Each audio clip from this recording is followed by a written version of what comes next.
तो guys class 10th अक्टूबर का जो मंथली एग्जाम 2023 में आप लोग का होगा उसके लिए हिंदी ऑब्जेक्टिव क्वेश्चन का जो भी ओरिजिनल क्वेश्चन है उसके क्वेश्चन को लेकर के हम आपके लिए आ चुके हैं।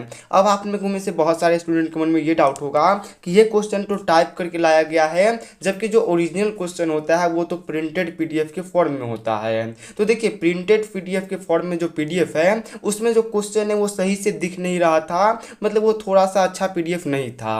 तो इसलिए हमने सारे पीडीएफ के क्वेश्चन को टाइप करके लिए आपके लिए लाए हैं। और साथ ही अंत में मैं आपको ये भी बताऊंगा कि इस पीडीएफ को आप लोग कहां से डाउनलोड कर सकते हो, तो वीडियो को आप लोग शुरू से लेकर के अंत तक जरूर देखते रहिएगा। देखिए पहला क्वेश्चन जो आप लोग का रहेगा एग्जाम में वो ये रहेगा कि टांग अड़ाना मुहावरे का अर्थ है। तो टांग अड़ाना मुहावरे का अर्थ क्या होता है? आंचल डालना। तो इसका क्या हो जाएगा? ऑप्शन नंबर बी बिल्कुल ही राइट आंसर। दूसरा क्वेश्चन आपको लोग का ये रहेगा कि तीन तेरह होना मुहावरे का अर्थ है। तो तीन तेरह होने का मुहावरे का अर्थ होता है तितर बितर हो जाना। तो इसका क्या हो जाएगा? Option number D. अगला क्वेश्चन आप लोग का रहेगा कि जो व्याख्या करता है उसके लिए एक शब्द। तो व्याख्या करता है उसके लिए एक शब्द क्या होगा? तो उसके लिए एक शब्द होगा आप लोग का व्याख्याता। क्या हो जाएगा? व्याख्याता। तो ऑप्शन नंबर इसका हो जाएगा ए राइट आंसर। अगला क्वेश्चन देखिए, अगला क्वेश्चन ये रहेगा कि विश्वास के योग्य के लिए एक शब्द क्या होगा? तो विश्वास के योग्य के लिए एक शब्द होगा विश्वसनीय। तो इसका क्या हो जाएगा? Option number B. नेक्स्ट जो 5 नंबर क्वेश्चन आप लोग का रहेगा वो ये रहेगा कि उदार शब्द का विलोम है। तो उदार शब्द का विलोम क्या होता है? तो उदार का विलोम होता है उद्रश्य। क्या होता है? उद्रश्य। अगला देखिए, अगला है कि एक शब्द के लिए विलोम एकत्र शब्द का विलोम है। तो एकत्र का विलोम क्या होता है? तो एकत्र का विलोम आप लोग याद रखिएगा विकर्ण होता है। तो इसका क्या हो जाएगा? Option number A. अगला है क्वेश्चन 7 नंबर कि निम्नलिखित में से कौन शब्द गंगा का पर्यायवाची है? तो गंगा का पर्यायवाची शब्द कौन है? तो याद रखिए जाह्नवी है। कौन है? जाह्नवी गंगा का पर्यायवाची शब्द है। तो इसका हो जाएगा ऑप्शन नंबर ए बिल्कुल ही राइट आंसर। अगला क्वेश्चन 8 नंबर ये है कि निम्नलिखित में से कौन आनंद शब्द का पर्यायवाची है? तो आनंद शब्द का पर्यायवाची कौन होता है? तो आनंद शब्द का पर्यायवाची होता है प्रभाव। तो इसका क्या हो जाएगा? ऑप्शन नंबर ए बिल्कुल ही राइट आंसर। अगला क्वेश्चन 9 नंबर है कि हरफन मौला शब्द का कौन समास है? तो हरफन मौला शब्द कौन समास है? तो ये याद आप लोग रखिएगा कि ये एक प्रकार का तत्पुरुष समास है। अगला आपसे पूछा गया है कि महावीर शब्द कौन समास है? तो महावीर शब्द जो है वो कर्मधारय समास है। अगला देख लीजिए, अगला 11 नंबर आपसे ये क्वेश्चन पूछा जाएगा कि पारिवारिक शब्द में कौन प्रत्यय है? तो पारिवारिक शब्द में कौन प्रत्यय है? तो पारिवारिक शब्द में इक प्रत्यय है। तो इसका क्या हो जाएगा? ऑप्शन नंबर बी यानी कि इक बिल्कुल ही right answer. Next question 12 number ये रहेगा कि ईर्ष्यालु शब्द में कौन प्रत्यय है? तो ईर्ष्यालु शब्द में कौन प्रत्यय है? तो ईर्ष्यालु में आप लोग याद रखिएगा ऑप्शन नंबर डी यानी कि आलू प्रत्यय है। तो इसका हो जाएगा ऑप्शन नंबर डी, आप लोग ध्यान रखिएगा। नेक्स्ट क्वेश्चन ये है कि अभिभावक शब्द में कौन उपसर्ग है? तो अभिभावक शब्द में कौन उपसर्ग है? तो इसमें अभि उपसर्ग है। तो इसका क्या हो जाएगा? Option number B. और हाँ, हो सके तो आप लोग क्वेश्चन का आंसर लिखते हुए चलिए, या फिर मैं पीडीएफ तो आपको दे ही दूंगा, तो बने रहिए अंत तक, आपको पता लगेगा कि आप लोग कैसे पीडीएफ को प्राप्त कर सकते हो। अगला क्वेश्चन देखिए 14 नंबर। तो 14 नंबर आपसे ये कहेगा कि कौन विसर्ग संधि का उदाहरण है?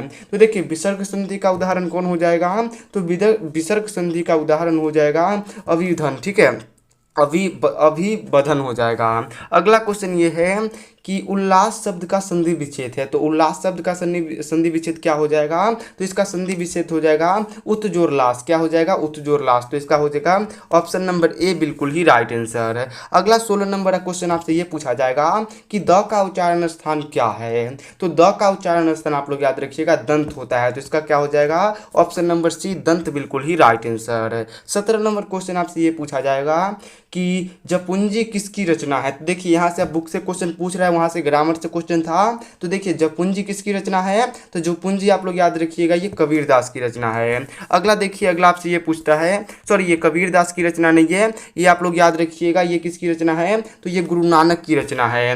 नेक्स्ट आपसे पूछ रहा है कि स्वदेशी शीर्षक दोहे के रचयिता कौन है? तो स्वदेशी शीर्षक दोहे के रचयिता कौन हो जाएंगे? तो इसकी रचना आप लोग याद रखिएगा प्रेमघन किए थे। कौन है?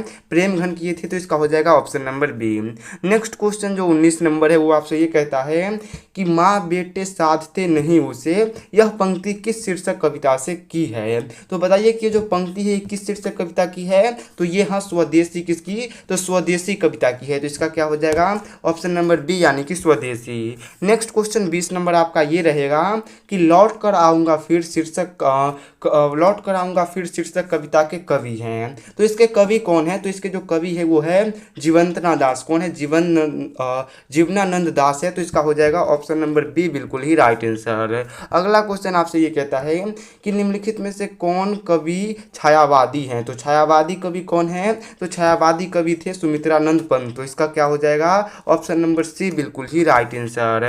अगला क्वेश्चन 22 नंबर जो रहेगा आप लोग का वो ये रहेगा कि किस देश के लोग बड़े बड़े नख पसंद करते थे। तो वो आप लोग याद रखिएगा कि गौर देश के लोग बड़े बड़े नख पसंद करते थे। तो इसका क्या हो जाएगा ऑप्शन नंबर बी बिल्कुल ही राइट आंसर है। नेक्स्ट क्वेश्चन ये रहेगा कि हुआ सुधराज किन की रचना है। तो हुआ सुधराज बताइए किन की रचना है, तो ये भीमराव अंबेडकर जी की रचना है। तो इसका हो जाएगा ऑप्शन नंबर सी बिल्कुल ही राइट आंसर है। अगला 24 नंबर क्वेश्चन ये है कि बिरजू महाराज की गुरुआन कोई थी, सॉरी कौन थी। तो देखिए बिरजू महाराज जो थी उनकी गुरुआन कौन थी, तो उनकी गुरुआन उनकी माँ थी। वैसे अगर आप लोग बुक में देखोगे तो वहाँ पे दिया गया है उनकी गुरुआन जो थी उनकी अम्मा थी। तो अम्मा के जगह पे आप लोग क्या कर सकते हो, उनकी माँ लगा सकते हो, यही सही आंसर माना जाएगा। अगला क्वेश्चन देखिए, अगला क्वेश्चन आपसे ये कहता है कि मछली शीर्षक पाठ में साहित्य की कौन सी विद्या है। तो बताइए कि मछली शीर्षक पाठ जो है ये साहित्य की कौन सी विद्या है। तो आप सभी को पता है कि मछली क्या है, तो एक प्रकार की कहानी है। तो इसका हो जाएगा बी बिल्कुल ही राइट आंसर है। अगला क्वेश्चन 26 नंबर ये है कि शिक्षा और संस्कृति शीर्षक पाठ के लेखक कौन है।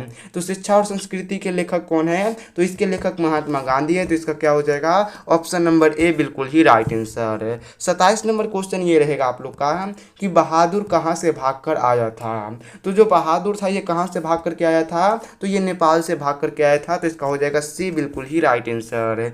नेक्स्ट क्वेश्चन आपसे ये कहता है कि महर्षि व्यास और महर्षि वाल्मीकि किस भाषा के कवि हैं। तो महर्षि व्यास और महर्षि वाल्मीकि किस भाषा के कवि थे, तो ये संस्कृत भाषा के कवि थे। तो इसका क्या हो जाएगा, इसका हो जाएगा ए बिल्कुल ही राइट आंसर है। अगला 29 नंबर क्वेश्चन है कि ढहते विश्वास कहानी के केंद्र में कौन समस्या है। तो ढहते विश्वास कहानी के केंद्र में कौन समस्या है, तो बाढ़ की समस्या है। तो इसका क्या हो जाएगा ऑप्शन नंबर बी बिल्कुल ही राइट आंसर, बाढ़ की समस्या। अगला और लास्ट क्वेश्चन ये है कि धरती कब तक घूमेगी शीर्षक पाठ के नायिका कौन है। तो धरती कब तक घूमेगी शीर्षक पाठ की नायिका कौन है, तो उसकी नायिका सीता है। तो इसका हो जाएगा डी वाला बिल्कुल ही राइट आंसर। चलिए अब मैं आपको बताता हूँ कि इसका पीडीएफ आप लोग कहाँ से ले सकते हो। तो देखिए पीडीएफ लेने के लिए आपको कहीं पे भी नहीं जाना है, जाना है इस वीडियो के नीचे डिस्क्रिप्शन में। इस वीडियो के डिस्क्रिप्शन में जाओगे या फिर कमेंट बॉक्स में जाओगे तो वहाँ पे आपको व्हाट्सएप ग्रुप का लिंक मिलेगा।